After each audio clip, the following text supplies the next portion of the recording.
Confirmation hearings for Donald Trump's cabinet picks begin next week, and one of the first nominees to go before the Senate will be Rex Tillerson, Trump's choice for Secretary of State.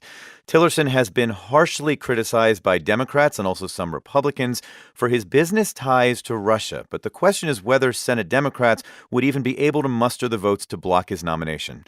Senator Chris Coons met with Rex Tillerson at his offices in Washington, D.C. yesterday, and he is with us on the line from his hometown, Wilmington, Delaware, to give us his impressions. Senator, good morning. Good morning, David. So how did your conversation with Rex Tillerson go? I know you had a lot of concerns about his ties to Russia. You've expressed them. Did you ask some questions about that? Of course. Of course. We had a very long conversation, a generally constructive conversation. It lasted an hour and a half. And I'm looking forward to continuing that conversation during the confirmation hearing next week, because the American people deserve a chance to hear the questions that I asked and the answers that he gave. What did you ask him?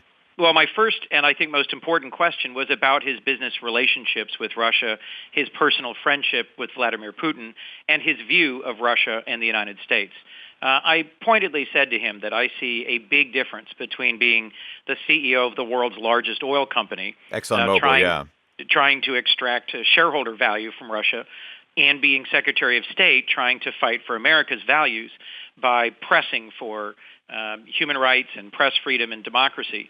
And so I challenged him across a wide range of fronts: his views of Putin's aggression in Ukraine, Putin's role in the massacres in Aleppo, Putin's role in trying to separate the United States from NATO. And he had more thoughtful and thorough answers than previous public statements by President-elect Trump might have suggested his Secretary of State nominee would have. Did he offer answers that made you think that he could put his business experience, business ties, business interests aside to represent the United States?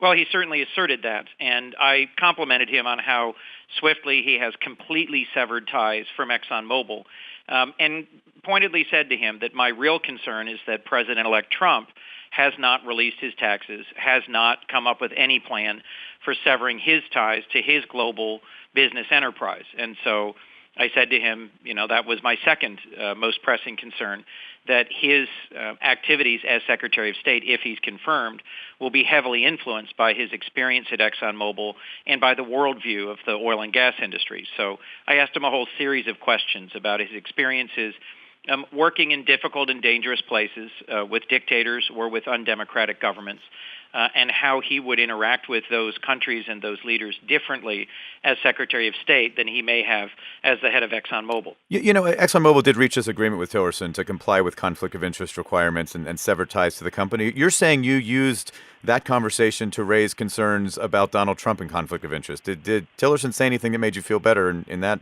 regard?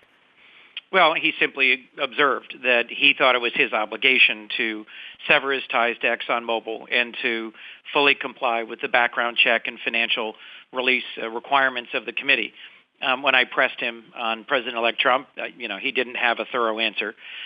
And that was sort of a theme throughout the whole conversation. I pressed him on the value of NATO, and he said, I see NATO as essential to our security and our alliance with Western Europe as sort of the foundation of the 7 decades of peace that we've had since the Second World War. And I said, well, how can you speak to the alarming or concerning statements of President-elect Trump?